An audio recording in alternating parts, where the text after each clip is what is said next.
Eyewitness News analyst Lieutenant General Reginald Centracchio joins us now in studio. And the changing dynamics of first responders. General, I just mentioned about the bombings in Texas, also the bridge collapse and other situations that we're talking about. The training now is going to be different for these first responders when it comes to something like this. It is. Several years ago, we recognized that you can't have a plan for each of the scenarios. So we began to have what's called an all hazards plan that would take care of everything from a hurricane to a blizzard and so on and so forth.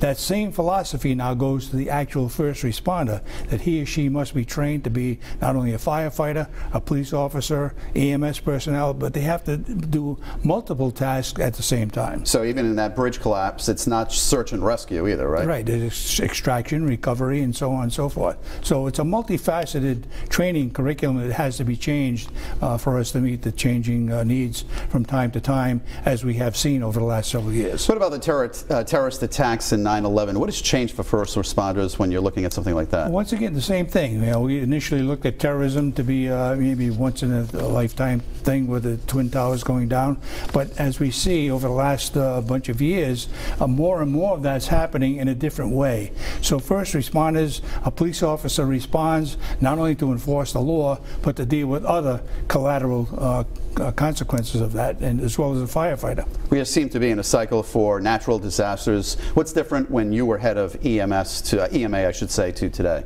I think clearly the technology that was not available then is now. You could be able to see things happening several days out, several weeks out, as we did not have that opportunity previously, to be able to position resources and determine exactly what and who needed what and where.